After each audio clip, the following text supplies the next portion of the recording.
Over ಕುಂಪಾಯ್ತು ನಿಂಗೆ.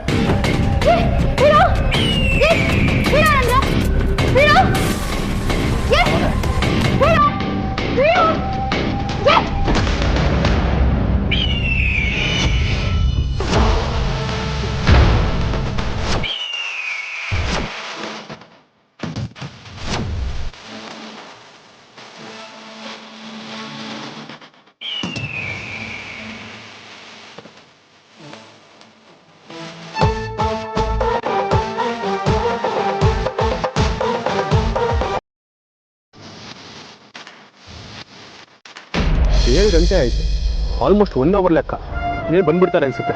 ಏನಪ್ಪ metro station ಬರ್ತೀಯಾ? ಸಾರಿ ಮೇಡಮ್, ಇನ್ನೊಬ್ರಿಗೆ ವೆಯ್ಟ್ ಮಾಡ್ತಾ ಇದ್ದೀನಿ. ನೀವು ಆಟೋದರೆಲ್ಲ ಹೀಗೇನಾ? 1.5 ಅಂತೀರಾ, ಇಲ್ಲ ಕರ್ದಿರೋ ಜಾಗಕ್ಕೆ ಬರಲ್ಲ. ಎಲ್ಲರೂ ಹೀಗೆ ಹೇಳಿದ್ರೆ ನಾವೇನು ಮಾಡೋದು?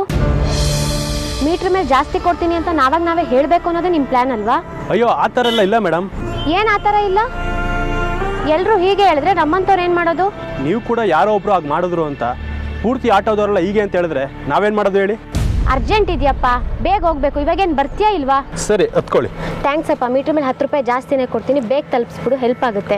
ಹೆಲ್ಪ್ ಮಾಡ್ಬೇಕಾದ್ರೆ ನೀವು ಮೇಡಮ್. ನಾನೇನು ಹೆಲ್ಪ್ ಮಾಡೋದು? ನೀವು ಮೀಟರ್ ಎಷ್ಟಾಗಿದೆಯೋ ಅಷ್ಟೇ ಕೊಡಿ.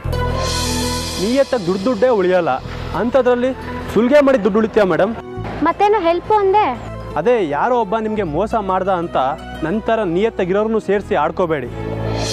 ಎಲ್ಲರನ್ನೂ ಒಂದೇ ತಗಲಿಟ್ಟು ತೂಗಿ ಬೆಂಗಳೂರಿನ ಆಟೋದವರೆಲ್ಲ ಹೀಗೇನೆ ಅಂತ ಮಾತ್ರ ಹೇಳ್ಬೇಡಿ. ಮರ್ಯಾದೆ ಕೊಡದೆ ಕರೆದ್ರೂ ಬೇಜಾರಿಲ್ಲ, ಆದರೆ ನಮ್ಮ ಬಗ್ಗೆ ತಪ್ಪು ತಿಳ್ಕೊಂಡು ಮಾತಾಡಿ ಮರ್ಯಾದೆ ತೆಗಿಬೇಡಿ ಅಷ್ಟೇ. ಸಾರಿ ರೀ, ಬೇಜಾರಾಗಬೇಡಿ. ಬೇಜಾರಾಗಿ ಹೇಳಿದ್ದಲ್ಲ ಮೇಡಮ್, ನಿಮ್ಮ ಮನಸ್ಸಲ್ಲಿ ಆಟೋದವ್ರ ಬಗ್ಗೆ ಕೆಟ್ಟ ಭಾವನೆ ಉಳಿಬಾರ್ದು ಅಂತ ಹೇಳಿದೆ. ಹೊಡೋಣವಾ? ಸರಿ.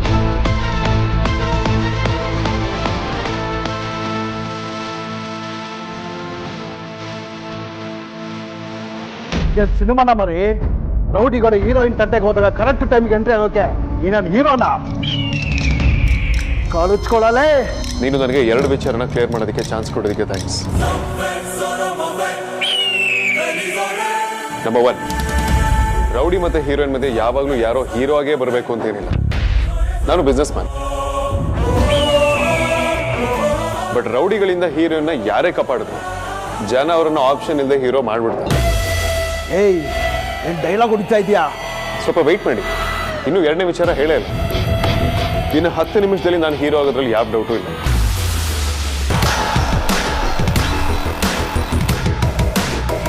ಆದರೆ ರೌಡಿ ವಿಲನ್ ಅಂತ ಕರ್ಸ್ಕೊಳ್ಳೋ ಅವಕಾಶ ಕೂಡ ನಿನಗಿರೋದಿಲ್ಲ. ಅರ್ಥ ಆಗ್ಲಿಲ್ವಾ? ಸಿಂಪಲ್, ನಾನು ಹೊಡೆಯೋ ಏಟಿಗೆ ನೀನು ಕೋಮಾಲಿರ್ತೀಯ.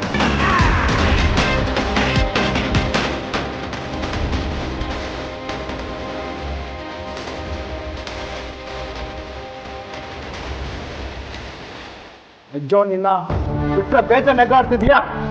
ಏನೋ ವೈಟ್ ಇವತ್ತು ನಾನು ಶೆಡ್ಯೂಲಲ್ಲಿ ಫೈಟ್ ಮಾಡೋ ಸ್ಪ್ರೇಟ್ ನಿಜವಾಗ್ಲೂ ಇಲ್ಲ. ಸೊ ಇವಳು ಪಾಡಿ ಬಿಟ್ಬಿಟ್ರೆ ಬೆಟರ್ ಅನ್ಸುತ್ತೆ.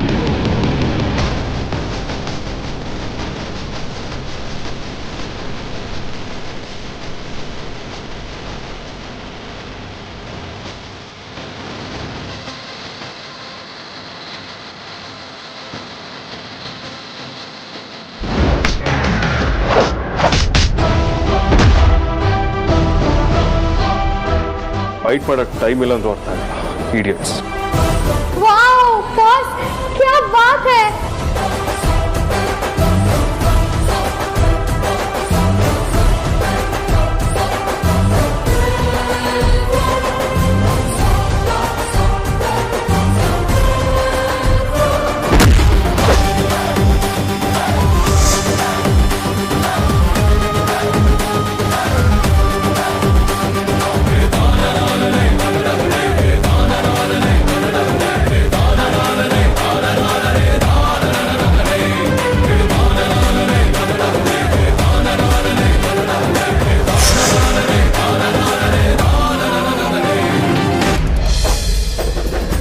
ನಾನು ಕಾಲೇಜಲ್ಲಿ ಇರ್ಬೇಕಾದ್ರೆ ನನ್ನ ಫ್ರೆಂಡ್ಸ್ ಎಲ್ಲ ಹೇಳ್ತಾ ಇದ್ರು, ಬೈಕಲ್ಲಿ ಗರ್ಲ್ ಫ್ರೆಂಡ್ಸ್ ಕೂತ್ಕೊಂಡು ಹೋಗೋ ಮಜಾನೇ ಬೇರೆ ಅಂತ. ನನ್ನ ಮಕ್ಕಳು ಸಿಗಾಕೊಳ್ಳಿ ಸರಿಯಾಗಿ ಹೊಡಿತೀನಿ. ಸ್ಪೀಡಾಗಿ ಹೋಗ್ಬೇಕಾದ್ರೆ ನಮ್ಮ ಹುಡುಗಿ ನಮ್ಮನ್ನ ತಪ್ಕೊಂಡು ಕೂತ್ಕೊಂಡ್ರೆ ಅದು ಥ್ರಿಲ್ಲೇ ಬೇರೆ ಅಂತ ಇದ್ರು. ನಾನು ಇರ್ಬೋದೇನೋ ಅಂತ ಕೇಳಿಸ್ಕೊಳ್ತಾ ಇದ್ದೆ. ಆದರೆ ನಮ್ಮ ಹುಡುಗಿ ಅಂತ ಬೋರ್ಡ್ ಬಿದ್ಮೇಲೆ ಅವ್ರು ಎಷ್ಟು ಡಿಸಿಪ್ಲಿನ್ ಮೇಂಟೈನ್ ಮಾಡ್ತಾರೆ ಅಂತ ಇವತ್ತೇ ಗೊತ್ತಾಗಿದ್ದು. ರೀ ಸ್ವಲ್ಪ ಗಟ್ಟಿಯಾಗಿ ಇಟ್ಕೊಂಡು ಕೂತ್ಕೊಳ್ರಿ, ಯಾರು ನಿಮ್ಮನ್ನ ಇಲ್ಲಿ ನೋಡಲ್ಲ. ಬೆಂಗಳೂರಲ್ಲಿ ಬೇರೆಯವ್ರನ್ನ ನೋಡ್ಕೊಂಡು ಟೈಮ್ ವೇಸ್ಟ್ ಮಾಡೋ ಟೈಮ್ ಯಾವಾಗಲೂ ಹೋಯ್ತು. ಆಹಾ, ದಾಹ ಆಗ್ತಿದೆ, ತುಟಿನೂ ಡ್ರೈ ಆಗಿ ನೀರು ನೀರು ಅಂತ ಒದ್ದಾಡ್ಬೇಕಾದ್ರೆ ಒದ್ದೆ ಬಟ್ಟೆಯಲ್ಲಿ ತುಟಿ ಒರೆಸ್ದಂಗ್ ಆಯ್ತು ನಮ್ ಕತೆ. ಯಾಕೆ ತಪ್ಕೊಂಡು ಕೂರ್ಬೇಕಿತ್ತಾ? ನಾ ಒಳ್ಳೆ ಮನೆಯಿಂದ ಆರಿಸ್ಕೊಂಡ್ ಬಂದಿದ್ದೀನಿ ಅಂತ ಫೀಲ್ ಆಗ್ತಾ ಇದೆ. You know I am so excited. ಮಾತಾಡಿದ್ರೆ ಎಲ್ಲಿ ನಾಳೆ ಶಬ್ದನೇ ಇರಲ್ವೇನೋ ಅನ್ನೋ ತರ ಕಂಜೂಸ್ ತರ ಆಡ್ತಿದ್ದೀರಪ್ಪ. ಚಾಲಿ ರೈಡ್ ಬಂದಿದೀವಿ. ಹಾ ಅಂದ್ರೆ ಹೆಂಗೆ? ಮಾತಾಡ್ರಿ. ಇದೀರಾ ಅಥವಾ ಬಿದೋಗ್ಬಿಟ್ಟಿದ್ದೀರಾ?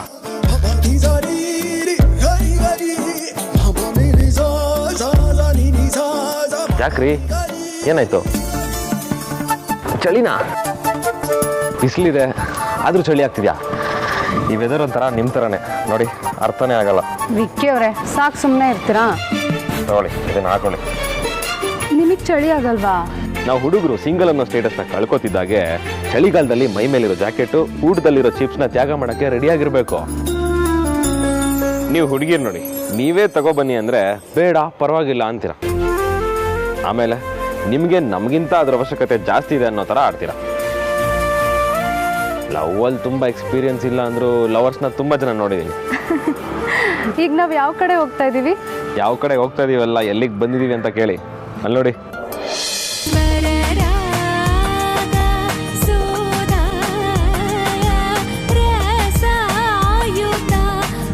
ದೇವಸ್ಥಾನನ?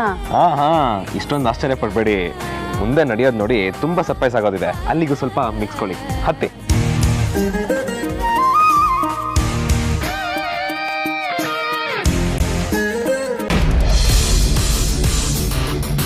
ಯಾವಾಗ್ಲೂ ಹಿಂದೆಯಿಂದನೇ ಚೂರಿ ಹಾಕೋದಾಗೋಯ್ತು. ವಿಲನ್ ನೆಟ್ಟಗಿದ್ರೆ ಹೀರೋಗೊಂದು ಮರ್ಯಾದೆ ಕೊಂಡ್ರು, ದಮ್ ಇದ್ರೆ ಫೇಸ್ ಟು ಫೇಸ್ ಬರಬೇಕು. ನಮ್ಮ ಹುಡುಗಿ ರೌಡಿ ಬೇಬಿ, ನೀನ್ ತಮಾಷೆನಾ? ಬಾಯ್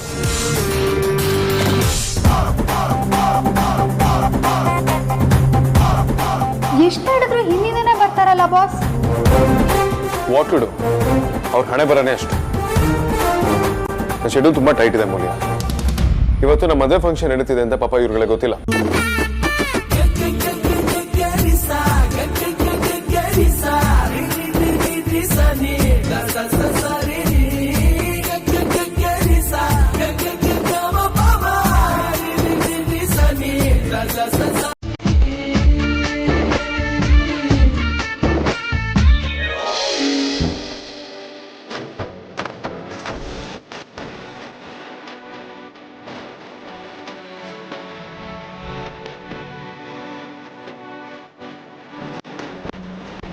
ಐ ಮೀನ್ ನಮ್ಮ ಮನೆಗಳಲ್ಲಿ ಮದುವೆ ಫಂಕ್ಷನ್ ನಡೀತಿದೆ ಅಂತ ಹೇಳೋದಕ್ಕೆ ಬಂದೆ.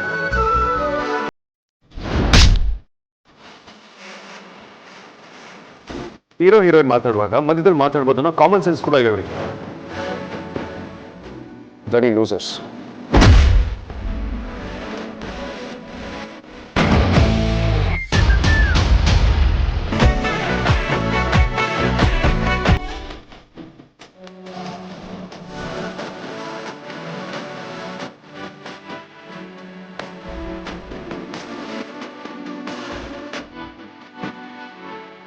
ಬಾಸ್, ಇವತ್ತು ಈ ಲೆವೆಲ್ ಎಂಟರ್ಟೈನ್ಮೆಂಟ್ ಇರುತ್ತೆ ಅಂತ ನಾನು ಅನ್ಕೊಂಡೇ ಇರ್ಲಿಲ್ಲ.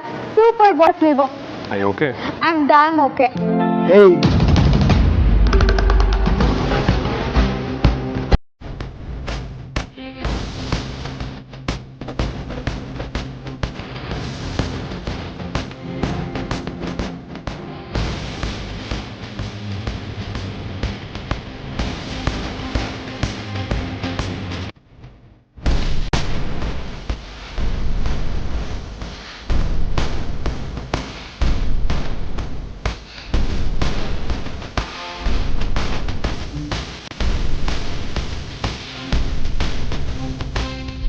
ಬಾಸ್, 25, 50.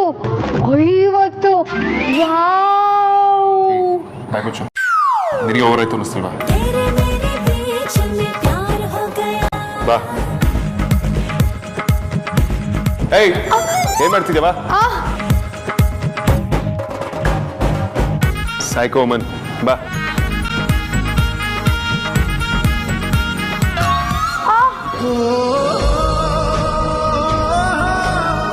Julia, you okay? ಅಮೂಲ್ಯ, ನಿನ್ನನ್ನು ಬೇರೆಯವರಿಂದ ಆರಾಮಾಗಿ ಕಾಪಾಡ್ಬೋದು, ಆದ್ರೆ ನೀನು ನಿನ್ನನ್ನು ಕಾಪಾಡ್ಕೊಳ್ಳೋದಿದೆಯಲ್ಲ, ಅದು ಜಗತ್ತಿನ ದೊಡ್ಡ ದುರಂತ.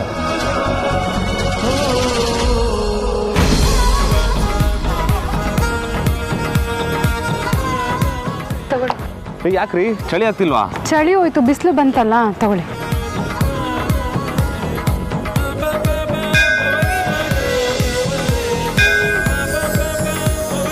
ಅಣ್ಣ, ಇವಳು ನನ್ನ ಮದುವೆ ಆಗ್ತಿರೋ ಹುಡುಗಿ, ಸದ್ಯದಲ್ಲೇ ಮದುವೆ ಫಿಕ್ಸ್ ಆಗಿದೆ.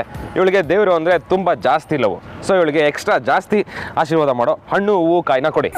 ಹಣ್ಣು ಕಾಯಿ ಎಲ್ಲ ಒಂದೇನೆ, ಜಾಸ್ತಿ ಆಶೀರ್ವಾದಕ್ಕೆ ಜಾಸ್ತಿ ಭಕ್ತಿನೇ ಬಂಡವಾಳ.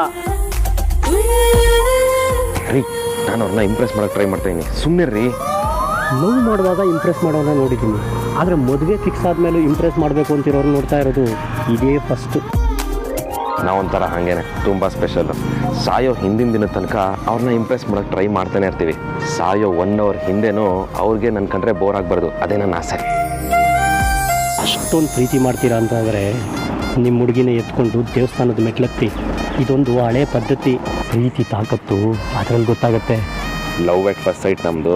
ಕನ್ಸಲ್ಲಿ ಕಾಣೋ ಹುಡುಗಿ ರಿಯಲ್ ಆಗಿ ಸಿಕ್ಕಿ ಲವ್ ಆಗಿ ಈಗ ಹೆಂಡ್ತಿನೂ ಆಗ್ತಾ ಇದ್ದಾಳೆ.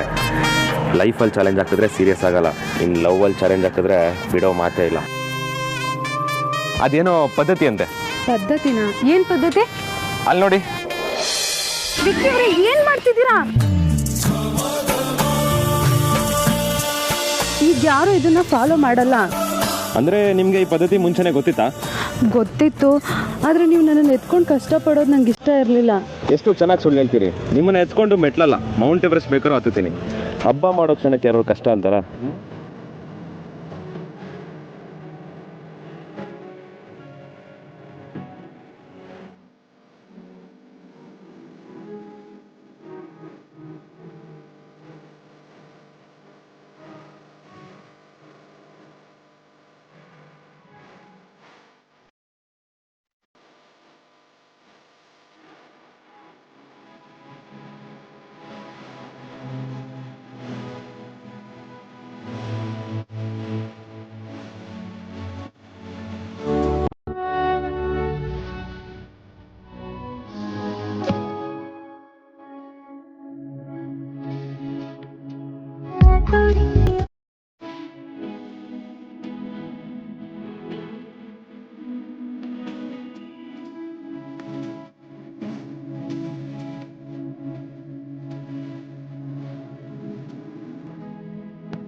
ಯಾಕೆ ಇಷ್ಟೊತ್ತವ್ರು ಇನ್ನೂ ಬಂದಿಲ್ಲ?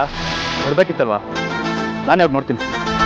ಸಾಕು ಈ ಅಡ್ರೆಸ್ ಹೇಳ್ಬಿಡಿ ಸರ್. ಆಟೋ ನಿಲ್ಸಿದ್ದು ಯಾರಿದು? ಆಟೋ ತೆಗೀರಿದು. ಸರ್ ನಾನೇ ನಿಲ್ಸಿದ್ದು.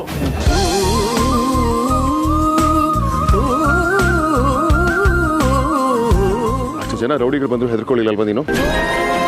ನಿಜವಾಗ್ಲೂ ರೌಡಿ ಬೇಬೇನೆ ನೀನು.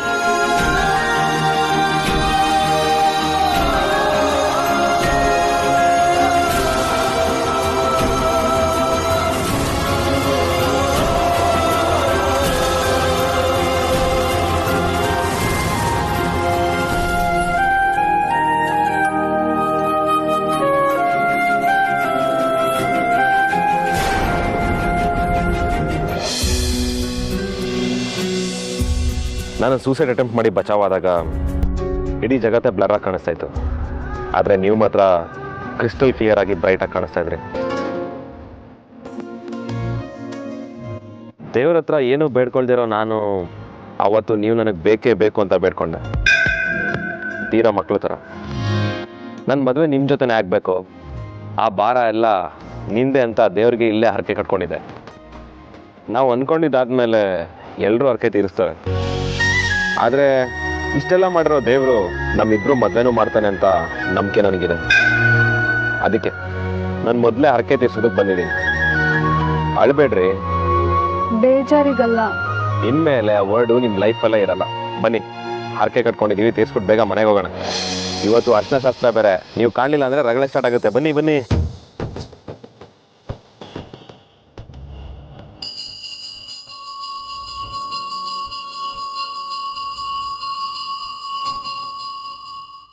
ದೇವ್ರೆ, ನಾನು ಈಗಾಗಲೇ ನಿನ್ನ ಹತ್ರ 1000 ಬೇಡಿಕೆ ಇಟ್ಟಿದ್ದೀನಿ. ಇವತ್ತು ಇಡ್ತೀನಿ. ಯಾಕೆಂದರೆ ನಾವೇನಾದರೂ ಕೇಳೋದೇ ಆದರೆ ಅದನ್ನು ದೇವ್ರ ಹತ್ರನೇ ಕೇಳಬೇಕಂತೆ. ಮನುಷ್ಯನಿಗೆ ಜಾಸ್ತಿ ಕೊಡೋಕ್ಕಾಗಲ್ಲ, ಆದರೆ ದೇವರು ಏನೇ ಬೇಕಿದ್ರೂ ಎಷ್ಟೇ ಬೇಕಿದ್ರೂ ಕೊಡ್ತಾನಂತೆ. ಅಪ್ಪ ಭಗವಂತ, ಇವತ್ತು ನಾನು ನಿನ್ನ ಹತ್ರ ಯಾವ ಬೇಡಿಕೆನೂ ಇಡಲ್ಲ. ಯಾಕಂದರೆ ಹೊಸ್ದಾಗಿ ಬೇಡ್ಕೊಳ್ಳೋಕೆ ನನಗೇನೂ ಇಲ್ಲ. ಅವತ್ತು ಬೇಡಿದ್ದನ್ನು ನೀನು ನೆರವೇರಿಸ್ತೀಯ ಅಂತ ನಂಬಿಕೆ ನನಗಿದೆ. ನಮ್ಮಿಬ್ಬರು ಜೀವನ ಮದುವೆ ಹೊಸ್ಲಿಗೆ ಬಂದು ನಿಂತಿದೆ. ಇಷ್ಟು ದಿನ ನೂರಾರು ಸಮಸ್ಯೆ ವಿಘ್ನ ನೋಡಿದ್ದೀವಿ, ಆದರೆ ಇನ್ಮೇಲೆ ಅದಾಗದೇ ಇರೋ ಥರ ಕಾಪಾಡಪ್ಪ. ಎಲ್ಲನೂ ನಿರ್ವಿಘ್ನವಾಗಿ ಚೆನ್ನಾಗಾಗೋ ಥರ ಆಶೀರ್ವಾದ ಮಾಡಪ್ಪ. ಡಿಮ್ಯಾಂಡ್ ಯಾವುದೂ ಇಲ್ಲ, ಆದರೆ ಸಣ್ಣ ಇನ್ಫ್ಲೂಯೆನ್ಸ್ ಮಾಡೋದಿದೆ. ನಾನು ಮುದ್ದು ಡೊನಾಲ್ಡ್ ಹಾಕಿ ಏನೇ ಬೇಡ್ಕೊಂಡ್ರು ಅದು ಈಡೇರೋ ಥರ ಮಾಡಪ್ಪ. ಹಾಗೆ ಅಗ್ರಜ ಮತ್ತು ರೌಡಿನಾಥ್ ನಿಮ್ಮ ಮಧ್ಯೆ ಇರೋ ಸಮಸ್ಯೆ ಪರಿಹಾರ ಆಗಿ ಅವರಿಬ್ಬರು ಒಂದಾಗೋ ಹಾಗೆ ಮಾಡಪ್ಪ. ಆ ಸಾಹಿತ್ಯ ಅಗ್ರಜನ ಜೊತೆಗಿದ್ರೆ ಬರೀ ನೆಗೆಟಿವ್ ವೈಬ್ಸ್ ತುಂಬಿಕೊಂಡಿರುತ್ತೆ. ಅದೇ ರೌಡಿನಾಥ್ ಇದ್ರೆ ಫುಲ್ ಪಾಸಿಟಿವ್ ವೈಬ್ಸ್. ಅವಳ ಅಗ್ರಜಂಗೆ ಪರ್ಫೆಕ್ಟ್ ಪೇರ್. ಪ್ಲೀಸ್ ಆಯ್ತಾ?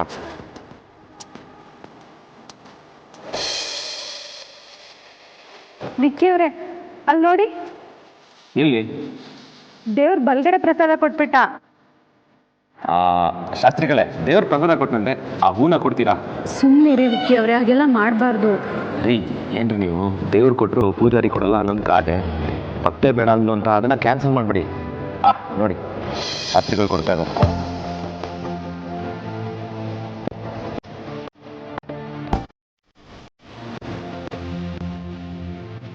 ಸಿದ್ಧಿರಸ್ತು.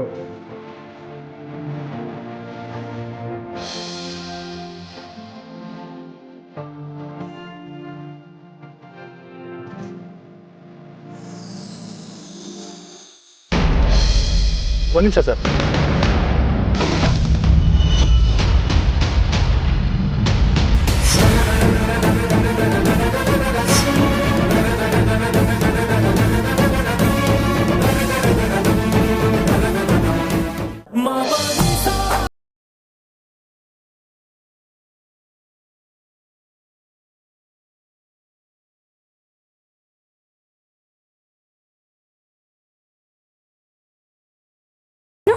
ನೀವು ದೇವ್ರ ಹತ್ರ ಮನ್ಸಲ್ಲಿ ತಾನೇ ಬೇಡ್ಕೊಂಡ್ರಿ, ಹಾಗೆ ನಾನು ಮನ್ಸಲ್ಲಿ ಬೇಡ್ಕೊಂಡಿದ್ನಲ್ಲ ಬಾಯ್ಬಿಟ್ಟು ಹೇಳಕ್ಕಾಗತ್ತಾ?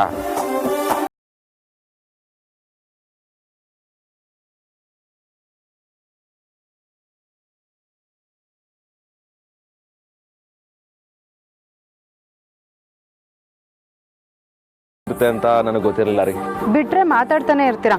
ಆಗ್ಲೇ ಟೈಮ್ ಆಗಿದೆ, ನಡೀರಿ. ನಾವು ರೆಡಿ. ನೀವು ರೆಡಿನಾ?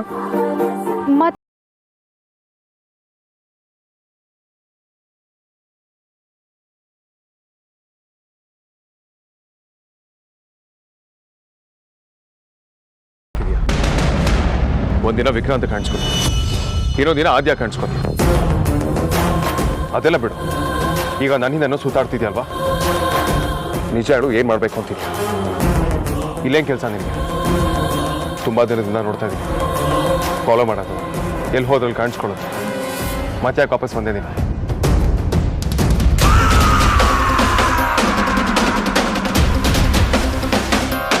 ಮಾತಾಡೋ ರಾಸ್ಕಲ್, ನೀನು ನೆರಳು ನೋಡೋದಕ್ಕೂ ಇಷ್ಟ ಇಲ್ಲ ನನಗೆ. ನಾನೇನು ಬೇಕಂತ ಬಂದಿಲ್ಲ, ನಂಗೆ ಅಲ್ಲಿರೋಕ್ಕೆ ಮನ್ಸಾಗಿಲ್ಲ ಅಷ್ಟೇ. ನಮ್ಮ ಮನೆಯಿಂದ ಒದ್ದೋಡಿಸ್ಬೇಕಾದ್ರೆ ಎಷ್ಟು ಬೇಕಾದ್ರೂ ದುಡ್ಡು ತಗೊಂತ ಮುಖದ ಮೇಲೆ ಬಿಸಾಕಿದೆ ತಾನೆ. ತಗೊಂಡು ಯಾವ್ದಾದ್ರು ದೇಶಕ್ಕೆ ಹೊರಟೋಗ್ಬೇಕಿತ್ತು. ಅದನ್ನ ಬಿಟ್ಟು ಮತ್ತೆ ನನ್ನ ಲೈಫಲ್ಲಿ ಬರೋ ಧೈರ್ಯ ಮಾಡಿದ್ಯಾ? ಆಗ್ಲೇ ಹೇಳಿದ್ನಲ್ಲ. ಮುಚ್ಚೋ ಬಾಯಿ. ನೀನಿರೋ ಕಡೆ ನಿನಗೆ ಸರಿ ಹೋಗ್ಲಿಲ್ಲ ಅಂತ ಅದು ನನ್ನ ಪ್ರಾಬ್ಲಮ್. ಆಯ್ತು, ಭೂಮಿ ಯಾರು ಸ್ವತ್ತು ಅಲ್ಲ, ಯಾರು ಇಲ್ಬೇಕಾದ್ರೂ ಇರ್ಬೋದು. ನೀನು ಬೆಂಗಳೂರಿಗೆ ಯಾಕೆ ಬಂದೆ ಅಂತ ನಾನು ಕೇಳೋದಿಲ್ಲ. ಆದರೆ ವಿಕ್ರಾಂತ್ ಅದೇನೋ ಫಾಲೋ ಮಾಡ್ಕೊಂಡು ಅವ್ರನ್ನ ಎಮೋಷನಲಿ ಟ್ರ್ಯಾಪ್ ಮಾಡಿ ಸಿಂಪತಿ ಗಿಟ್ಟಿಸ್ಕೊಂಡು ವಾಪಸ್ ನನ್ನ ಲೈಫಲ್ಲಿ ಬರ್ಬೋದು ಅಂತ ನೀನು ಅಂದ್ಕೊಂಡ್ರೆ ಅದಕ್ಕಿಂತ ಮುತ್ತಾಳ್ತಾನೆ ಇನ್ನೊಂದಿನ. ಕನ್ಸಲ್ಲೋ ಅಂತ ಆಸೆ ಇಟ್ಕೋಬೇಡ.